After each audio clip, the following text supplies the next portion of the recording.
Hello everyone. Today we're going to be talking about the 10 survivors in Forsaken. And we're going to start off with Elliot. Elliot has 80 HP and has 2 abilities. His first ability heals a survivor for 35 HP if they do pick it up in 25 seconds.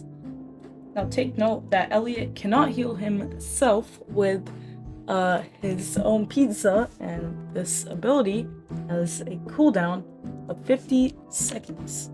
Elliot's second ability is Rush Hour.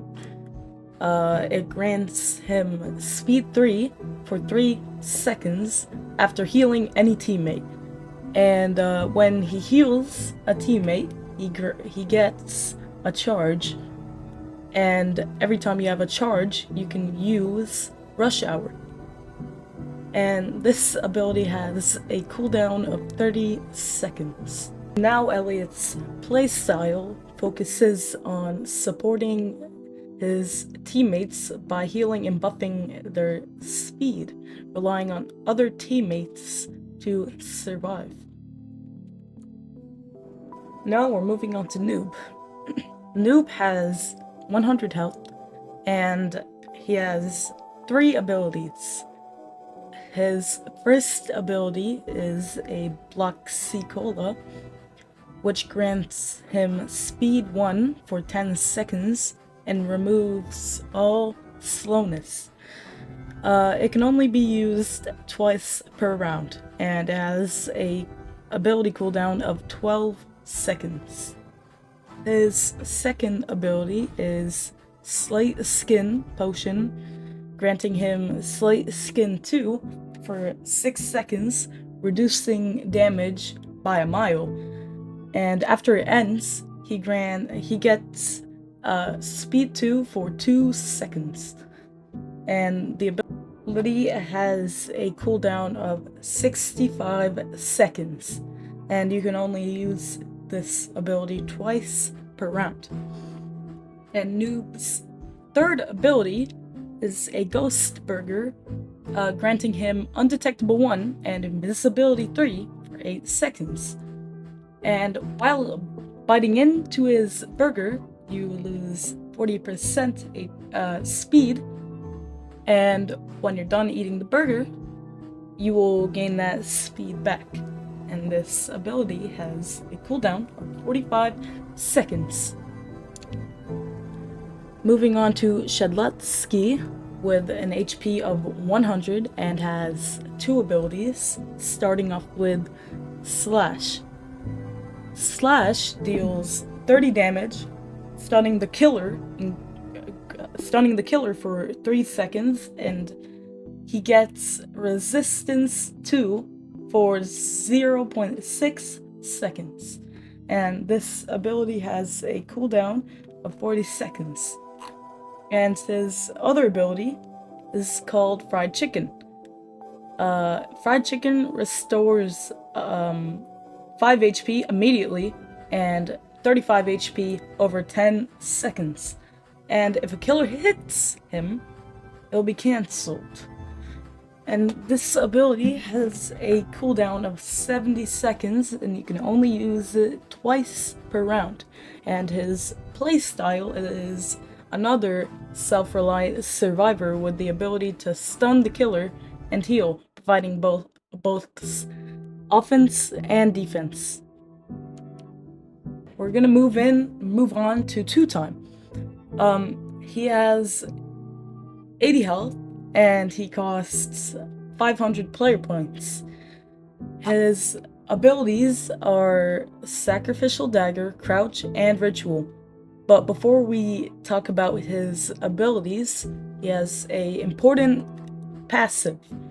His passive is called Oblation. Deals damage to fill up a bar for a second life. Upon activation, gets half health, Speed 2 for 6 seconds, Invincibility 2 for 2 seconds, and Weakness 5 for 12 seconds. Now, Sacrificial Dagger is a damaging ability that can do 10 to 20 damage. It depends where you hit the killer. And it heals 10 to 20 damage, and it depends also where you hit the killer. And you get resistance 2 when used, and stuns killer if stabbed in the back for 4 seconds. This ability has a cooldown of 30 seconds. Now, his other ability is Crouch. Grants undetectable and invisibility 1 for up to 5 seconds, but removes them when manually uncrouched. This ability has a 35 to 50 second cooldown, and when you're crouched, you can lunge with your sacrificial dagger to hit the killer more easily.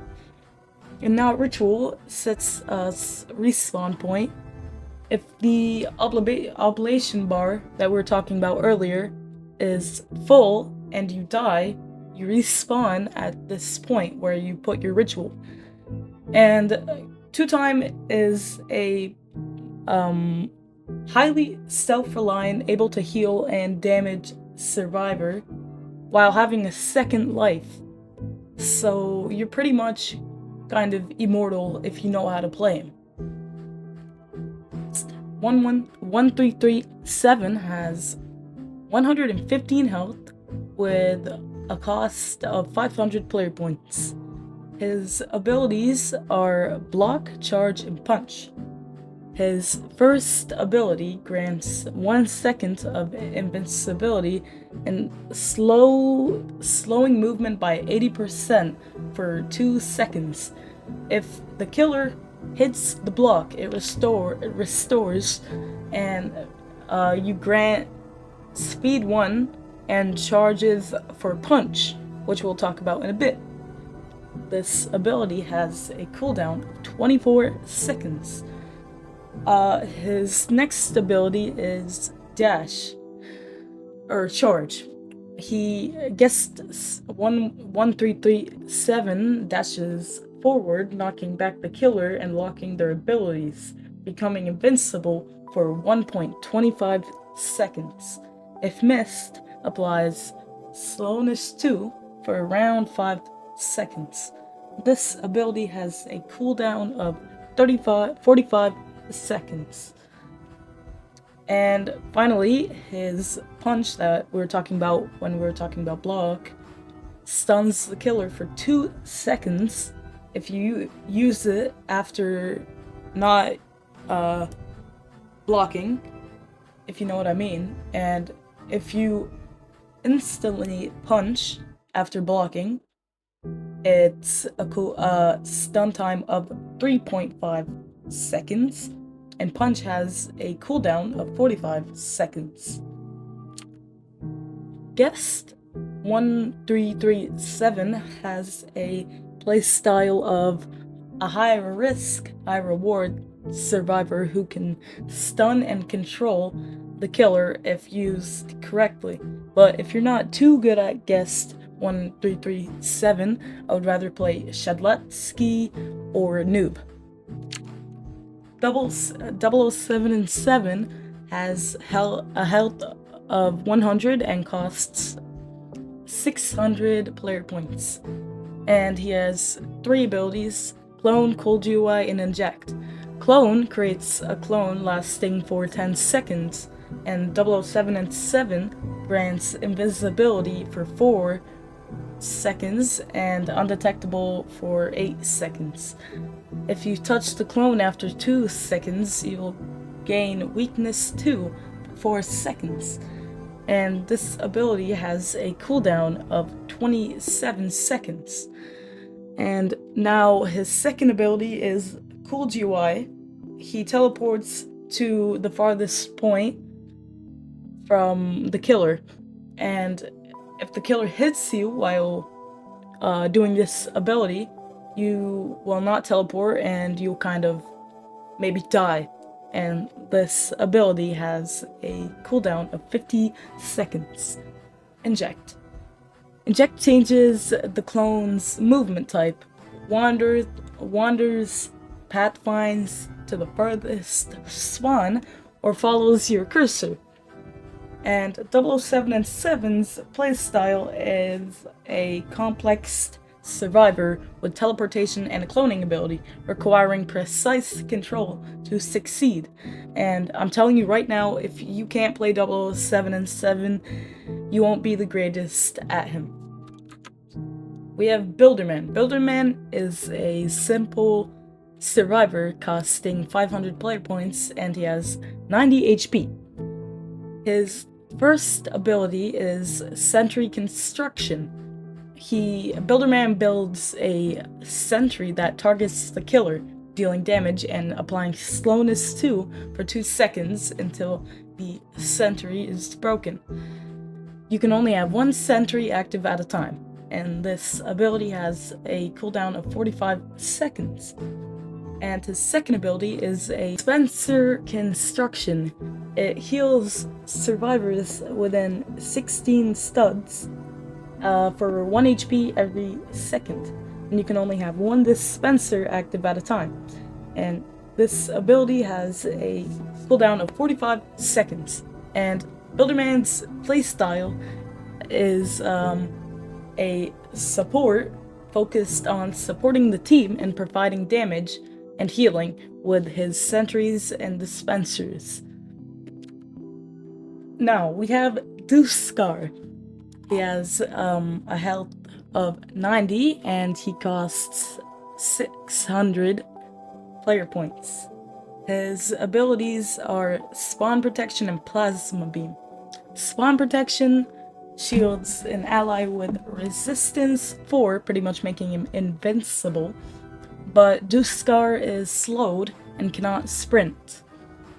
The shield is removed if the line of sight is broken for 2 seconds, and this ability has a cooldown of 35 seconds. And now his second ability is a Plasma Beam. Duscar shoots a beam that slows down the killer and speeds up the survivors, and this ability has a cooldown of 20 seconds. Duscar's playstyle is a great support survivor who can shield and buff teammates while slowing the killer, but you require good positioning and you have to be really skilled with Duscar. Now, Taff has 90 HP and costs 600 player points, and Taff has 2 abilities. First one is a tripwire. Taff places a tripwire that reveals the killer's aura for 8 seconds and applies slowness 2, and you can only place 3 at a time. This ability has a cooldown of 25 seconds. And his second ability is a subspace trip mine, and Taff places down a mine that explodes when the killer gets too close, applying helpness 1 and subspace 3. Subspace 3 distorts the killer's vision, and this ability has a cooldown of 40 seconds. This playstyle is a trap-based survivor that requires timing and positioning for effective plays, but he's the hardest character to play, and you should be really good at him to pull off anything. Finally, Chance, the rogue gambler. He has a health of 50 to 130, it's random, and his cost is 777 player points. And he has 4 abilities. First one is a coin flip, heads granting charges for the other abilities that we will talk about, and tails applying increasing levels of weakness. So if you get tails 5 times, you'll get weakness 5 for 15 seconds. And if you roll heads 5 times, you'll get 5 charges, but it only caps out at 3 charges. One shot fires a unreliable flintlock. It may stun the killer or damage the user or not even shoot at all. This chance of shooting increases with charges, and this ability has a cooldown of 40 seconds. Now finally, Hatfix, his fourth ability, removes debuffs from like weakness. So if you roll tails 100 times and get weakness 100, it would remove that debuff. And if your Flintlock or your one-shot ability explodes on you, you can repair it by doing a Hatfix. And this ability has a respectable cooldown of 60 seconds. And Chance's playstyle is a pure gambler character.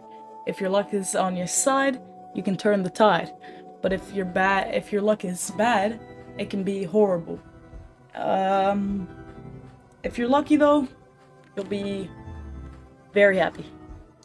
My bad for yapping so much. Now I'm gonna rank the survivors and I'll show you a screenshot of all of them. Now, if anyone wants to show me their opinions, you can tell me down in the comments below. And I thank you for watching so far. And thank you. Have a great one, everyone. Goodbye.